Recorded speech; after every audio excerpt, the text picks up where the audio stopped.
ketika kami berjumpa dengan Kristus yang tersalib, dan ketika kami memandang salib itu, maka sesungguhnya ada undangan dari kasih-Mu bagi setiap kami untuk diam di bawahnya, menenangkan setiap kehidupan kami, untuk kemudian mendengar akan cinta kasih-Mu yang mengalir dari dalamnya, menyapa setiap kami.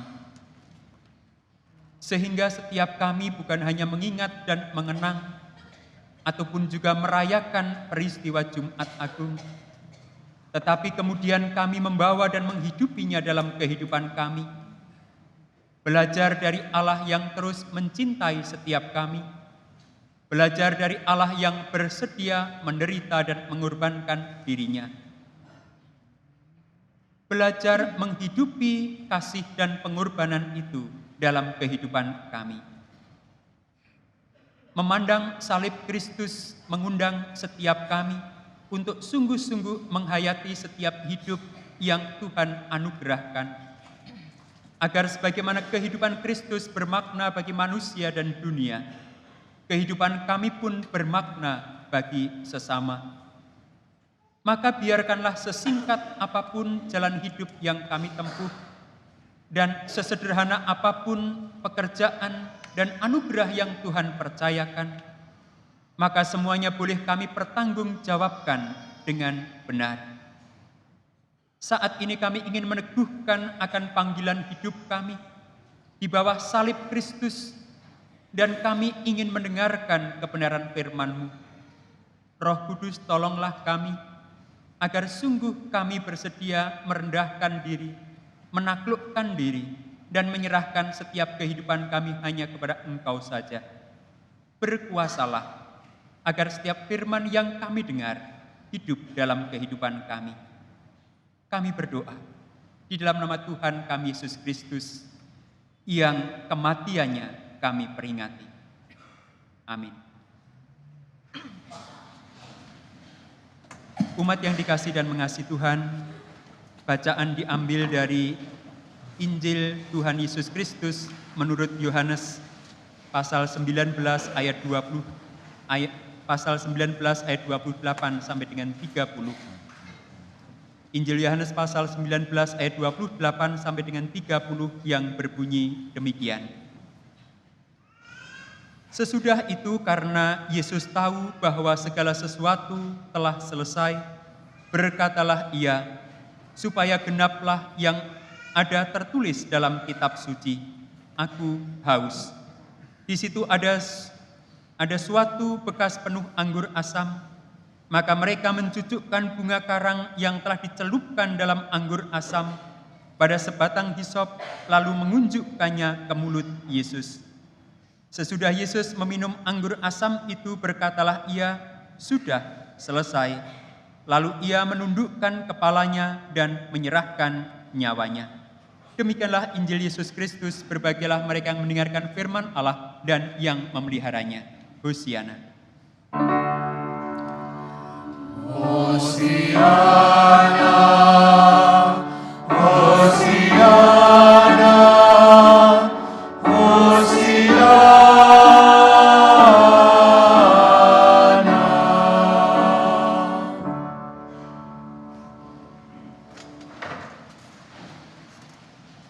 Umat yang dikasihi dan mengasihi Tuhan, saat perjalanan kehidupan manusia berjumpa dengan kematian, maka sampai saat ini setiap manusia masih merasa gentar menghadapi kematian itu. Terlebih ketika kematian itu juga dibarengi dengan penderitaan yang menyertai sebelum ajal itu menjemput. Oleh karena itu, Bapak, Ibu, dan saudara terkasih, dalam berbagai mitos oleh berbagai suku, kematian itu dilambangkan dengan dewa-dewa yang tampilannya menakutkan. Kematian itu digambarkan dengan sosok-sosok yang begitu sangar dalam kehidupan ini, yang bau kehadirannya saja sudah menakutkan. Oleh karena itu, setiap orang mencoba menolak kehadiran sang dewa kematian itu dalam kehidupan umat manusia. Dalam tradisi kita di Indonesia, kita mengenal sosok Yamadipati misalnya. Dewa kematian yang setiap kehadirannya senantiasa menghembuskan aroma yang tidak menyenangkan, menghadirkan kegentaran dalam setiap kehidupan manusia, dan setiap orang pasti mencoba untuk menolaknya. Kita juga akrab dengan gambaran Sang Bathara Kala yang hadir ketika terjadi gerhana bulan. Sang Bathara Kala ini juga digambarkan sebagai sosok kematian yang menakutkan, yang kehadirannya itu menghadirkan kegelapan dalam diri manusia, menghilangkan terang dan harapan hidup, menghadirkan kematian yang sungguh-sungguh menakutkan. Oleh karena itu dalam tradisinya, maka untuk mengusir sang dewa kematian itu, maka orang mengadakan bunyi-bunyian agar sang dewa itu pergi dan kemudian membawa kegelapan itu agar terang itu hadir kembali dalam kehidupan manusia. Dalam tradisi-tradisi yang dekat dengan kekristenan, tradisi Yahudi maupun tradisi Yunani, juga tradisi Mesir, Bapak Ibu dan Saudara terkasih, kematian juga digambarkan dengan dewa-dewa yang berkuasa atasnya. Dan dewa-dewa itu selalu menampilkan sosok yang juga menakutkan. Mengapa dewa-dewa kematian itu senantiasa ditampilkan dengan sosok yang menakutkan? Karena secara faktual manusia sangat gentar dan takut dengan kematian. Seperti saya katakan tadi, apalagi kematian itu jika diawali dengan penderitaan dan kesakitan yang luar biasa. Siapakah manusia yang suka dan bisa bersuka cita berjalan di dalamnya? Oleh karena itu Bapak Ibu dan Saudara terkasih, untuk melawan sangkala yang seringkali menelan kekuatan kita, kemudaan kita, yang menghadirkan kelemahan kita, sangkala atau sang waktu yang hadir dalam kehidupan kita, yang kemudian menunjukkan betapa semakin tua kita semakin lemah. Kemudian kita mendapati bagaimanakah bisnis yang berhubungan dengan kemudaan, kecantikan, kegagahan, awet muda, itu begitu luar biasa lakunya. Bagaimana setiap manusia berbelanja dan membeli produk-produk yang ada untuk mempertahankan kemudaannya, untuk mempertahankan keawetannya. Sedemikian rupa dibuat karena manusia takut dengan yang namanya kelemahan, penderitaan, dan juga kematian. Oleh karena itu dalam berbagai tradisi, orang-orang yang mewarisi kuasa ilahi dalam kehidupannya tidak akan pernah mengalami penderitaan sampai kematian. Tetapi di Jumat Agung ini kepada setiap kita pengikut Kristus, iman Kristen menegaskan bahwa dalam iman Kristen ada sesuatu yang berbeda. Allah yang kita kenal adalah Allah yang berbela rasa. Allah yang kita kenal adalah Allah yang tidak menjauhkan dirinya dari penderitaan ketika Ia mengatakan mengasihi manusia. Allah yang kita kenal dalam Yesus Kristus adalah Allah yang bersedia mengosongkan dirinya, merendahkan dirinya, mengambil rupa seorang hamba, meminum cawan murka Allah itu untuk kemudian menghadirkan penderitaan yang adalah upah dosa yang seharusnya menjadi bagian dari manusia untuk dirangkul dalam hidupnya. Bapak, Ibu, dan Saudara terkasih, maka sesungguhnya dalam iman Kristen kita menemukan sesuatu yang berbeda, sesuatu yang tidak sama. Lalu apa maknanya ketika kita menemukan iman Kristen memberikan sebuah gambaran, memberikan sebuah pengajaran yang berbeda? Tentunya itu adalah untuk menguatkan kita agar kita sanggup menghidupi iman kita. Bukan hanya dalam kemenangan Tuhan, tetapi juga dalam penderitaan yang memang harus menjadi bagian dari kehidupan kita.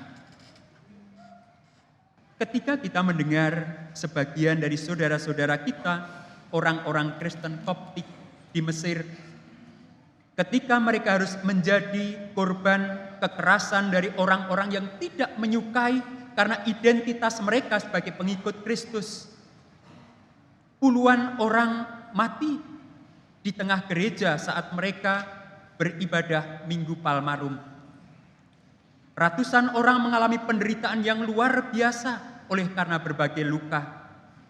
Itu hanya sebagian kecil dari orang-orang pengikut Kristus yang harus menanggung penderitaan dalam kehidupannya. Dan kita menyaksikan justru bagaimana iman Kristen itu dibangun oleh para martir. Orang yang bersedia ikut menderita dan mati demi Kristus. Mereka sesungguhnya menjadi pupuk-pupuk rohani bagi setiap orang Kristen untuk terus menghidupi identitasnya sebagai pengikut Kristus yang tidak takut untuk menderita. Bukan berarti iman Kristen memuja penderitaan ataupun mencari penderitaan, tidak. Tetapi ketika kita menjadi Kristen dan harus menderita oleh karenanya, maka itu adalah salib yang memang ada dalam kehidupan kita. Dan Kristus telah meneladankannya. Maka kemudian kita pun sanggup untuk menghidupinya.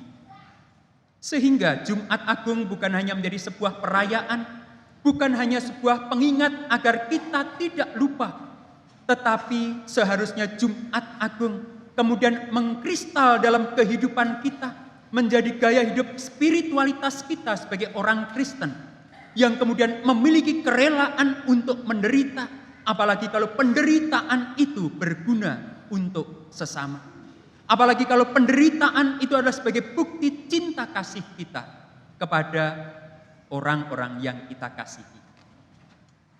Bukankah ketika Kristus berkata, "Aku haus," itu adalah sungguh-sungguh penderitaan yang ingin diperlihatkan dan digambarkan kepada kita. Penderitaan Kristus bukanlah penderitaan semu, tetapi penderitaan yang sungguh-sungguh dialaminya. Sehingga kita memiliki seorang imam agung yang turut merasakan penderitaan yang kita alami. Tetapi ia tidak berdosa, sehingga ia bisa merasakan penderitaan dan pergumulan dalam kehidupan kita. Karena ia sendiri telah mengalami penderitaan dan pergumulan itu. Jadi berbahagialah Bapak, Ibu, dan Saudara terkasih, jikalau kita percaya pada Kristus yang menderita. Karena artinya Kristus juga tahu apa arti penderitaan dalam kehidupan kita. Berbahagialah ketika kita percaya pada Kristus yang dihina. Karena Kristus juga akan mengetahui apa artinya ketika kita dihinakan dan direndahkan. Berbahagialah kita yang percaya pada Kristus yang dikhianati oleh orang-orang terdekat. Karena Kristus akan mengerti juga arti pengkhianatan yang kita rasakan dalam kehidupan kita. Kristus akan memampukan kita untuk melewati itu. Kita akan dikuatkan untuk kemudian menghidupi semua itu. Bukan hanya sebagai sebuah simbol keagamaan, tetapi sebagai sebuah identitas dalam kehidupan kita. Ketika Kristus mengatakan, "Aku haus," ia telah meminum cawan murka Allah yang seharusnya kita minum karena dosa-dosa kita. Ketika ia mengatakan, "Aku haus," maka penderitaan itu melambangkan akan cinta kasihnya sebagai sebuah bayaran yang harus ia tanggung ketika ia mengatakan mencintai setiap Bapak, Ibu, dan Saudara yang terkasih.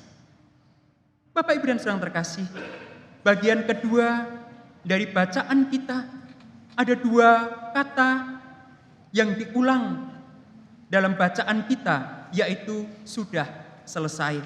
Ayat yang ke-28 dan ayat yang ke-30. Kristus tahu bahwa saatnya akan tiba dan sudah selesai. Oleh karena itu kemudian Kristus mengatakan sudah selesai.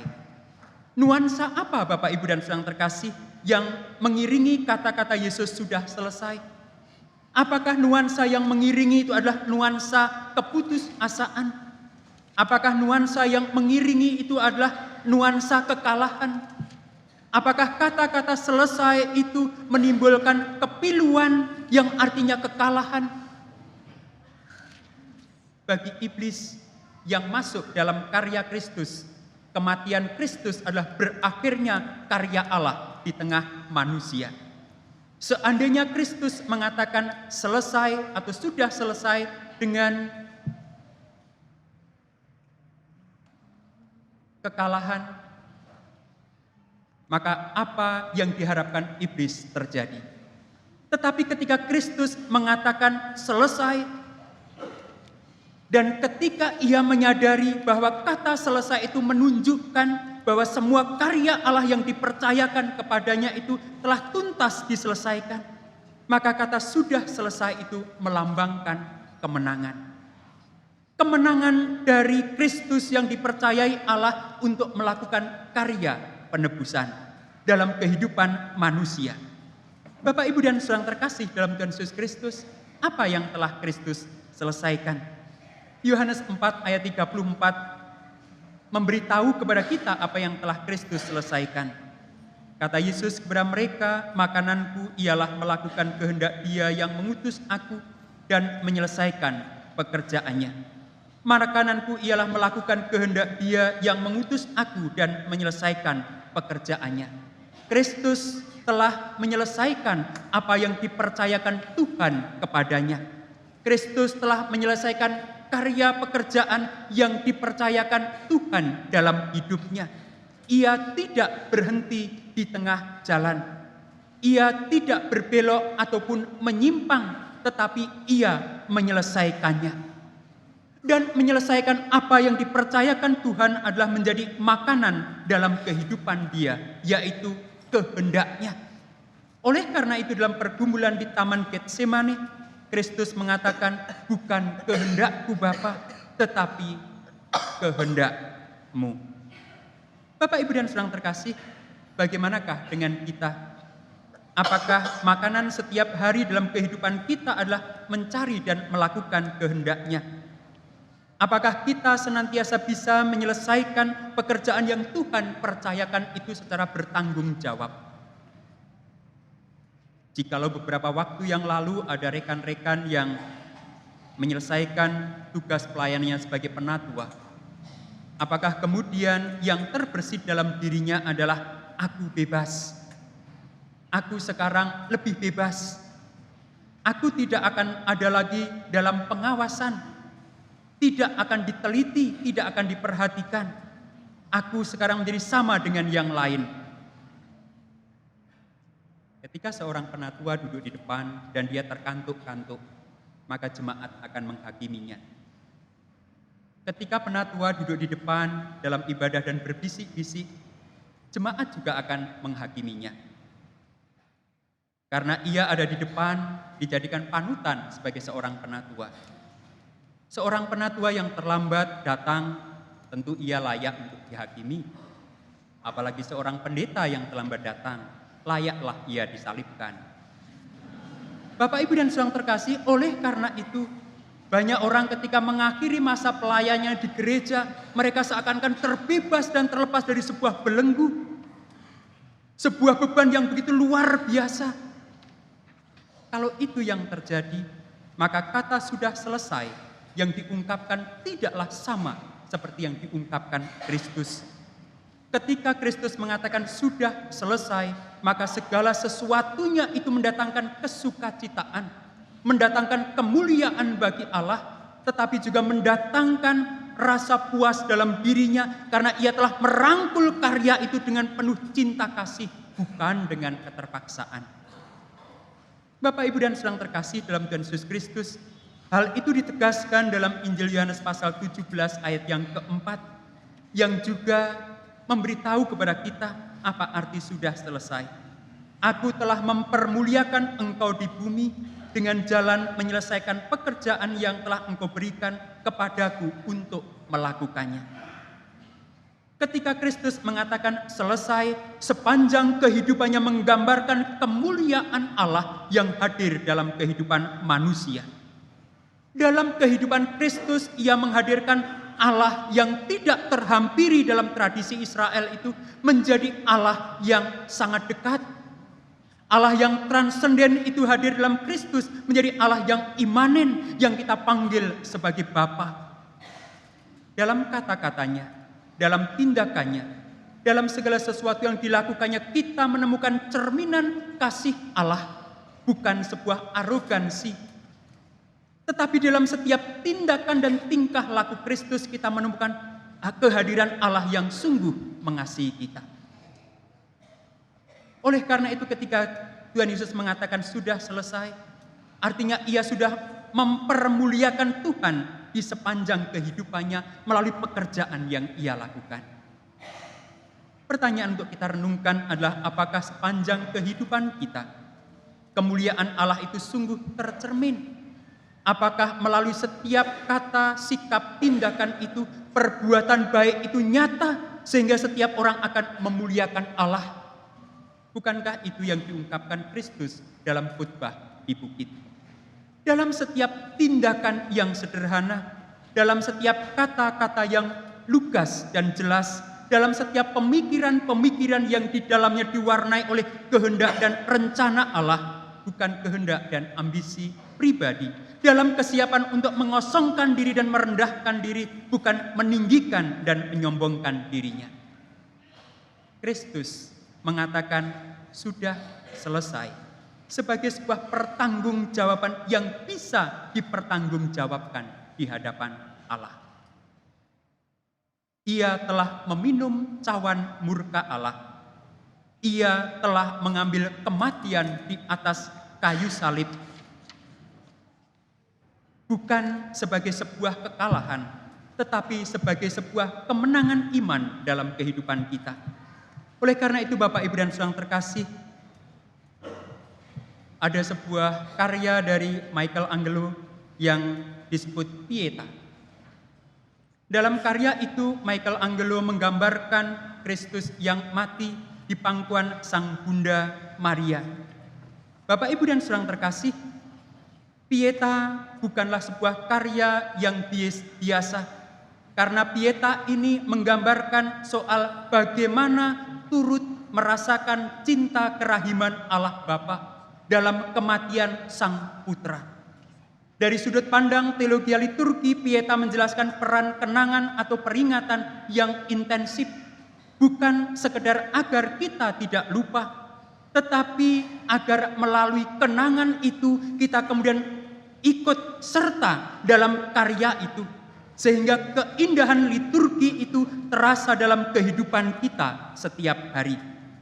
Bapak Ibu dan Saudara terkasih dalam Tuhan Yesus Kristus, ketika kita akan merayakan perjamuan kudus, maka dalam salah satu ungkapan juga ada kata-kata perbuatlah ini untuk mengenang akan aku. Kata perbuatlah itu tentu menggemakan pentingnya partisipasi umat dalam liturgi yang hidup. Perbuatlah ini bukan berhenti di depan pintu gereja, tapi perbuatlah ini untuk mengingat akan aku, akan kasihku yang merangkul kematian itu, yang merangkul penderitaan itu untuk melahirkan kasih yang memulihkan. Bapak, Ibu, dan Saudara terkasih, oleh karena itu setiap perayaan di gerejawi bukanlah soal tiru-meniru, tetapi setiap perayaan di gerejawi adalah bagaimana membangun iman umat untuk menolak lupa terhadap karya Kristus agar itu terhidupi dalam kehidupannya setiap hari. Bapak, Ibu, dan Saudara terkasih dalam Tuhan Yesus Kristus, oleh karena itulah kematian itu menjadi indah karena partisipasi Kristus ke dalam dunia orang mati. Partisipasi Kristus itu adalah tanda cintanya yang merangkul kematian, sehingga kematian pun kehilangan wajah sangarnya yang menakutkan. Kematian dalam teologi Kristen menjadi indah karena kasih Kristus. Kematianlah yang menjadi jalan untuk bertemu dan mengalami kehidupan baru yang kekal. Dengan memahami hal ini, kita pun tahu artinya dibebaskan dari kuasa kematian. Karena cinta Tuhan adalah kekuatan yang membebaskan dari segala macam rasa ketakutan. Termasuk di dalamnya adalah ketakutan terhadap wajah sang dewa-dewa kematian. Dalam wajah Kristus, kematian itu menjadi indah karena di dalamnya kita dirangkul oleh kasih Allah. Amin.